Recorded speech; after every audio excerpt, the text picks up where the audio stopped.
আসসালামু আলাইকুম রহমতুল্লাহি ওয়া বারাকাতুহু। আলহামদুলিল্লাহি রাব্বিল আলামিন ওয়াসসালাতু ওয়াসসালামু আলা রাসূলিহিল কারীম, আম্মা বা'দ।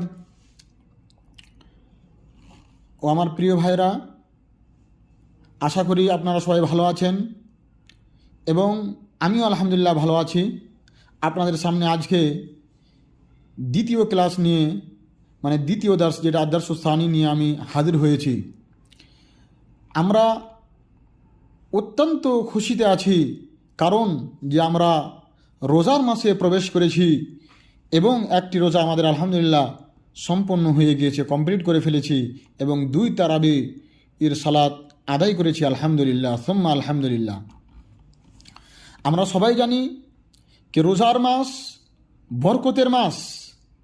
এই রোজার মাসে আমাদেরকে সবসময় চেষ্টা করতে হবে আমরা যেন বেশি বেশি করে কোরআনে কারিমের তেলাওয়াত করতে পারি, আমরা যেন নিজেকে নেকির কাজে লাগিয়ে রাখতে পারি।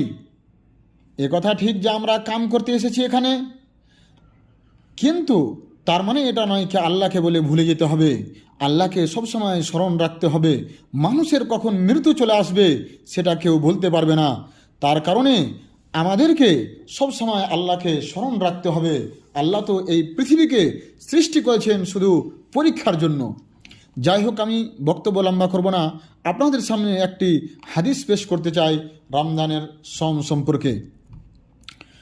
আল্লাহ নবী জনাব মুহাম্মদ রাসূলুল্লাহ সাল্লাল্লাহু আলাইহি ওয়াসাল্লাম বলেন, ইন্না ফিল জান্নাতি বাবান ইউকালু লাহু রায়্যান। জান্নাতে রায়্যান নামক একটি দরজা আছে। ইয়াদখুলু মিনহু সাইমুনা ইয়াউমাল কিয়ামাহ। ওই দরজা দিয়ে শুধুমাত্র সাইম ব্যক্তি, রোজাদার ব্যক্তি কিয়ামতের দিন দাখিল হতে পারবে, প্রবেশ করতে পারবে। তাহলে বোঝা যায় যে রায়্যান নামক দরজা দিয়ে শুধু রোজাদার ব্যক্তি কিয়ামতের দিন প্রবেশ করতে পারবে। লা ইয়াদখুলু মিনহু আহাদুন গায়রুহুম। তারা ব্যতীত, রোজাদার ব্যতীত অন্য কেউ ওই দরজা দিয়ে প্রবেশ করতে পারবে না। ইউকালু, বলা হবে, আইনা সাইমুন, রোজা পালনকারী ব্যক্তি কোথায়, রোজাদার ব্যক্তি কোথায়? ফায়াকুমুন, তারা দাঁড়াবে। লা ইয়াদখুলু মিনহু আহাদুন গায়রুহুম, সেই দরজা দিয়ে তারা ব্যতীত, রোজাদার ব্যক্তি ব্যতীত অন্য কেউ প্রবেশ করতে পারবে না।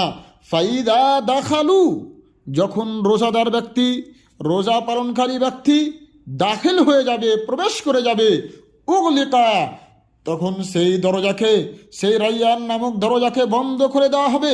ফালাম ইয়াদখুল মিনহু আহাদুন, এবং ওই দরজা দিয়ে অন্য কেউ দাখিল হতে পারবে না।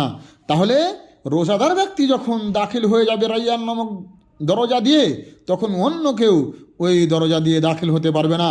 তাহলে সুবহানাল্লাহ, দেখেন কি রোজাদার ব্যক্তির জন্য, সাইমের জন্য, রোজা পালনকারীর জন্য কত বড় একটি নেয়ামত, কি তার জন্য জান্নাতের একটি দরজা রাখা হয়েছে। সেই দরজা দিয়ে শুধু রোজাদার ব্যক্তি দাখিল হবে, শুধু রোজা পালনকারী ব্যক্তি প্রবেশ করতে পারবে। তাহলে আমাদেরকে এই রোজাকে সবসময় মনে রাখতে হবে যে আমরা রমজান মাসে আছি, আমাদেরকে ভালোভাবে সিয়াম পালন করতে হবে। এই রোজার মাসে আমরা যেন বেশি বেশি করে তেলাওয়াত করি এবং বেশি করে ভালো কাজ করি, নেকির কাজ করি। আল্লাহ রাব্বুল আলামিন, তুমি আমাদের সবাইকে এই মাসে সম্পূর্ণরূপে রোজা রাখার তৌফিক দান করুন। সাথে সাথে আমরা যেন নেকির কাজ করতে পারি।